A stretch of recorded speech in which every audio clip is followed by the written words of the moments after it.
Alrighty. Yeah, hello and welcome to the top 4 of the first ever Manifold TCG Player Appreciation Open. I'm Alex, joined by Adam here at Aegis Games in Bellingham, Washington. Yep. And excited to be here. Yeah, we are firing the top 4 here. We have Noble versus Jeremy. These are two players we've actually seen on stream. That's true, isn't it? Yeah, already. we saw both these decks. So Jeremy was in round, 2 against Lucinda. Yeah, lost that round. He lost that round. And then Noble here is undefeated, and he beat Steven in round 3. Yes. So it looks like our overlay is still getting set up here with player updated. names. Yep. But that's fine. Yeah. We have Jalea on Scrappy on Noble's side. This is, obviously we saw Jalea last round. And yeah, she's good, as it turns out. Yeah, she's quite good, and this deck just functions a little bit differently. It leans a little heavier into the mechanical support sub-theme to support Scrappy. Exactly. Yeah. And on the other side, of course, we have Chrissy and Plutarch. You want to give a little insight into what this deck's trying to get? Yeah, so Chrissy has Grandiose on her, which is a prestige that gives +3 health. So Chrissy's got 19 health there. And Chrissy makes it so that she can't be targeted. So this deck is built... This is an aggro deck. Jeremy built himself a deck that's trying to kill his opponent, and he's doing so by stacking a bunch of stuff on Chrissy that can't get interacted with, or she can't get targeted first, so he has a safe place to put his aggro attachments. And Plutarch Lazarus as the other hero here, just to soak up damage, is just a great aggressive card. Spending energy to roll a red dice is one of the best rates in the entire game for energy, and Plutarch's just Plutarch goes fast. Your opponent Plutarch is actually really hard to to kill at the start of a round, because it's relatively common for you get to a point where you get their hero to like 2 or 3 or whatever at the end of a round, and then ready everything, and you start by rolling some dice and you roll some damage. And now they need to activate their hero or defend it in some way or whatever. If you do that, Plutarch just activates, and then you've already activated Plutarch and you can go on with your life while Plutarch just sits there. Yeah, and Plutarch notably has that somewhat conspicuous or inconspicuous blue dice that it can roll. Mm-hmm. So it's really good at protecting itself in situations exactly like that as well, because that blue dice obviously specializes in providing those shields, getting the sabotage, disrupting your opponent, keeping your things alive. And red dice also roll shield. Yeah. So, Plutarch's just pretty good at keeping herself alive, and also serves as a great buffer for Chrissy in this red-yellow aggressive deck. Yeah, and so we're going to see cards like the Chain Plasma Rifle, aggressive attachments, Fragmentation Grenade, things like that are going to be helping Jeremy really bring the pressure by slapping those attachments onto Chrissy there. Yep. So I think it looks like we have Noble won the die roll, perhaps. Yeah, maybe. We'll see. Or he's just fiddling with servos. We'll see pretty quick who starts off by activating their first thing or playing their first card. Yeah, and notably, again, we mentioned this the first time we had Jeremy on stream, but I think he's the only player we've had on stream that starts with one less locale due to his hero choices. Absolutely. So, part of the cost and effect of heroes is how many locales they start with. With this Chrissy that you see on screen right now, in the upper right, there's 2 little yellow circles. That means it starts with 2 Topaz Mines in play. Noble is starting with 4 locales in play because he has 2 21-pointers, and then getting a 5th one for this first round. Plutarch, unfortunately, only has 1. And so Chrissy has 2, Plutarch has 1, meaning Jeremy has 3, up to 4 in the first round. Yeah. So part of what Jeremy is paying in order to have this powerful card is a gem each round. Exactly. So it's going to allow him to, or it's going to allow Noble to more readily set up his sort of support character combo stuff, right? We've seen Jalea. We talked about synergy aspects. Obviously, Noble has a lot of those synergy aspects. We see the surveillance drone here, taking a look at Jeremy's hand, going to give him a lot of information, and it's just that effect is just so good in this deck because it's going to give him the information. He has the Animus Golem in his hand. We saw how effective the surveillance drone and Animus Golem plan was last game for LL, and I think Noble might be trying to do a very similar thing. And it's worth noting that, the Animus Golem Jalea thing is definitely fast enough if it gets off the ground to embrace this Chrissy strategy for sure. I agree. Yeah. So... Hey, Energy Retracer. Looks like Noble's going to open up with an Energy Retracer. We gave a little bit of a nod to this card last game, though we didn't see it actually played, I don't believe. Yep. So you pay 4, you get a 3 durability character that rolls a green dice. It also sabotages one of your opponent's dice and puts that color's counter on itself and another character you control.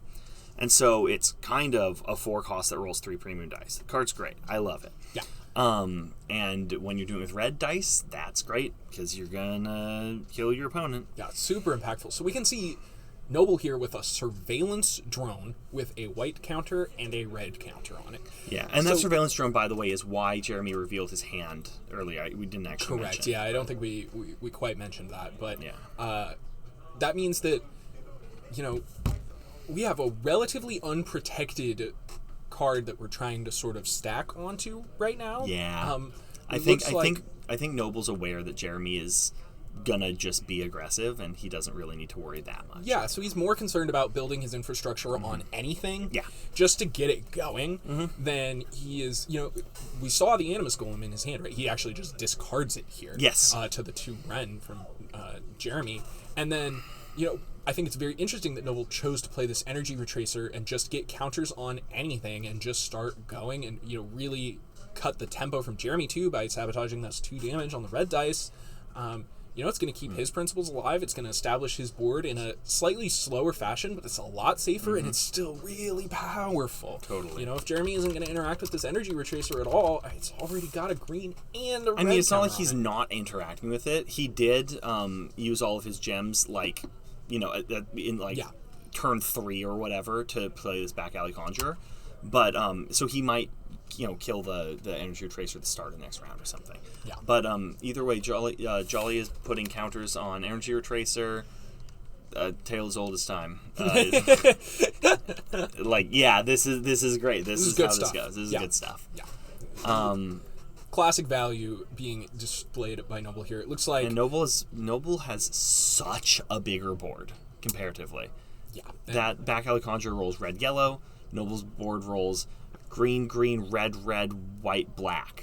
Yeah. And then, heroes. And you can see just how much of a difference they have in things going on because Jeremy is already dug in. Yeah. He's already done with this round. Noble still has 6 dice in his pool. He's resolving Jalia. He's not done. He's not even close to done yet, really. He's going to resolve all of his dice in the best way possible. But, if Jeremy still had actions, this would take another 5 or 6 back and forth, right? That's just how powerful these yellow synergy cards can be when they get off the ground and they aren't disrupted, kind of immediately. You can get small advantages quickly, or you can get unsurmountable advantages over a long term. And Noble's really... going for the small advantages quickly plan here, which I think is a great plan against this aggressive Chrissy deck. I think Noble's planning on killing Plutarch in round 2. Yeah. That's his end goal here. That's his goal, and I love that plan because the second that Plutarch is dead, you really lose a lot of that safety that you're relying on here for Chrissy. I mean, Chrissy doesn't have a single attachment on her yet, other than the prestige she started with. She's got the 19 HP, but, there's no real benefits. Yeah, right? So every 21... That's not true. The baseline for a 21-pointer is 16 health, 2 premium dice, and some effect. If Plutarch dies this quickly, and you haven't really done anything about Chrissy, then Chrissy's ability does nothing. And Chrissy just... you could be playing any other hero. And it would be better, So we have we started the round with a Declaration of War from Jeremy, which is 4. Here, I'll just pull it up. Yeah. 4 cost event, shields 1, and destroys support character. So, like I said, he just killed the Energy Retracer. Yeah, very important. But Noble, of course, answers with a continued training on his side of the field. And now this is arguably an even bigger threat here. Yeah, that's true. Is going to just... So this is what I said. Noble chose a little bit of the small advantage immediately last turn. Yeah. But now that he's feels like he's in a dominant position. The Plutarch's low enough anyway. He feels like he can take a slightly less aggressive line and probably still kill Plutarch this turn, which is going to establish him to be in a monstrous position later. Look at these rolls. And meanwhile, that's just despicable play from Jeremy. I mean, I just can't approve of that in good faith. I mean, that is just poor play. I thought that he'd be better if he was in top 4. In the top 4, you really have to expect more from your players. We're going to have to crack down on that. We are definitely, of course, kidding. Yeah. Be abundantly clear, you don't have any control over when you roll blank dice. It is just unfortunate. Those are even all premium dice. Yeah. That's a 1 in 6 on 6 dice? Are you kidding me? Rolling a 1 on 6 of your 8d6 is... I can't even do that, man. It's 6 to the 6th. Can't even It's unbelievable. do that. That number's huge. So, massively unlucky here from Jeremy, which is not what he needed after that really good start from Noble.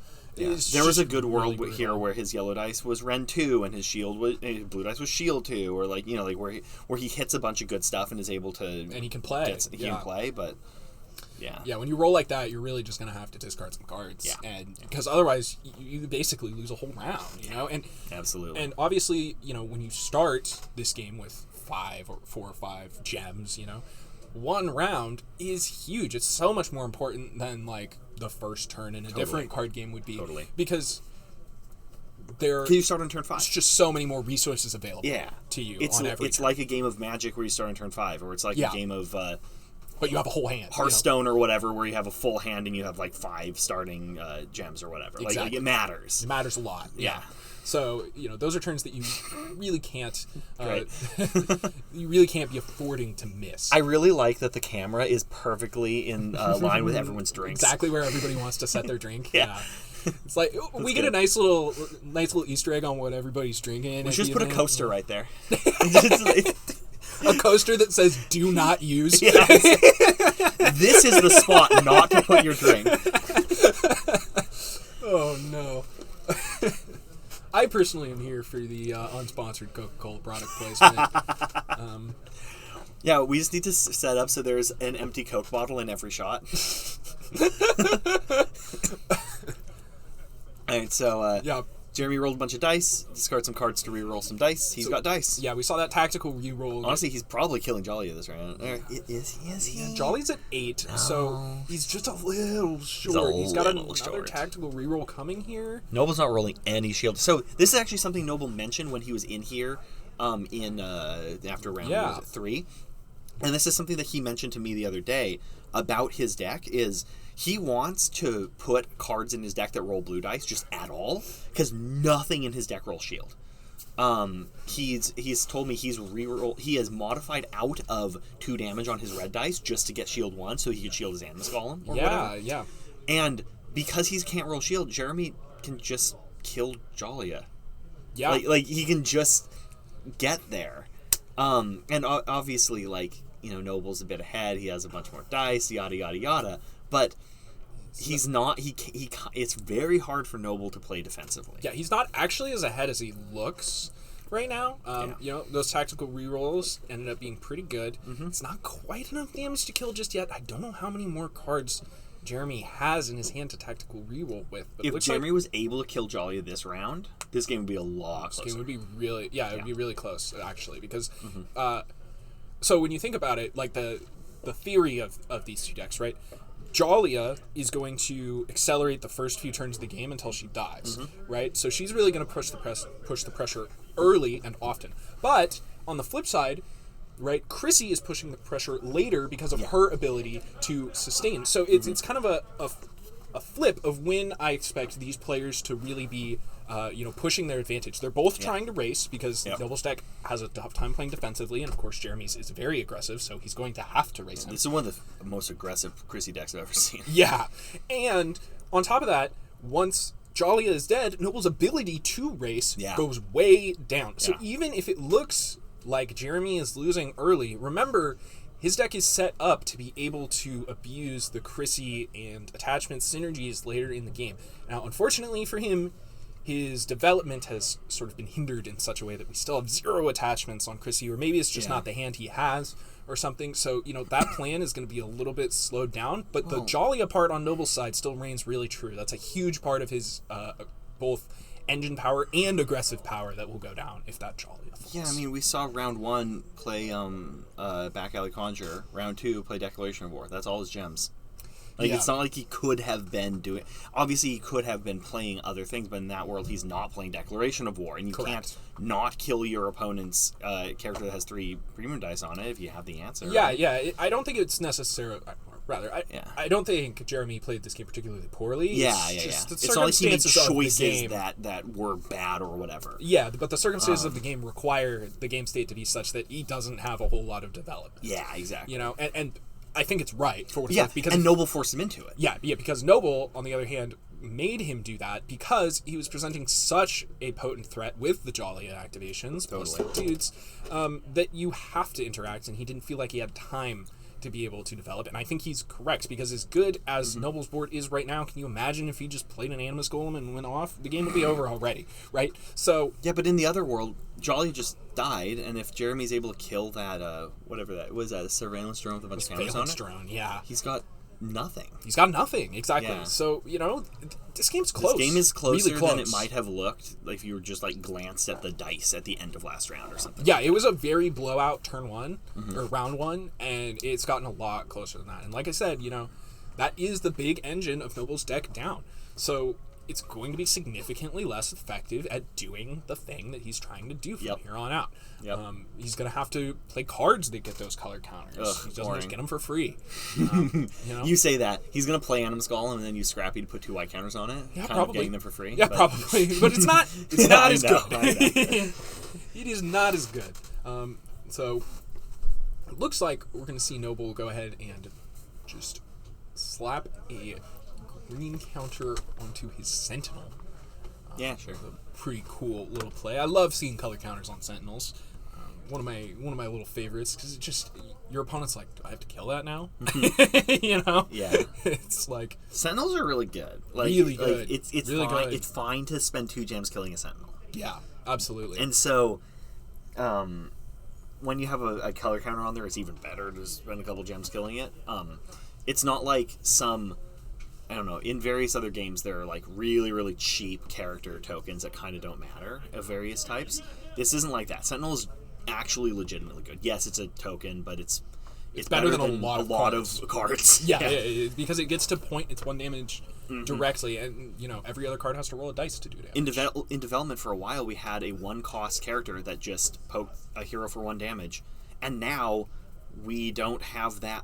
We doubled the cost and it was still too good, and now we don't even have the 2-cost version of Sentinel in the game. I mean, there are a couple things that make Sentinels, I guess, that cost 2, but my point is it's good. It's really cards powerful. So surprisingly potent. So especially if it has a green counter on it. Yeah, and here we see.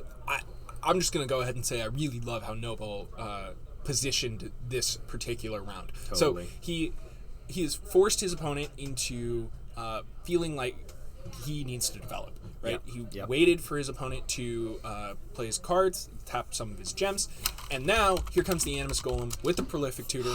Plus the continued training, he's still got the whole combo up. Prolific Tutor, your red counter onto the Animus Golem, and then double it. And then play another continued training, by the way. Wow! Okay, so, oh, no. That's insane. This is so Jeremy and Noble played a full round-ish, and then Noble plays Animus Golem, here's 2 red counters, here's 2 red counters, continue training, here's 2 black counters, activate, here's 2 red counters. Yeah, and I loved this play before I knew it was going to be quite this ridiculous, because I was about to say, this is an amazing play because you're going to get a little bit of that immediate value, and you're going to force Jeremy to spend mana on his gems on the start of his next turn to deal with it immediately, which is going to continue the problem that Jeremy can't develop. No, we're just going to win the game we have this that round. problem on top of he's just dead. So,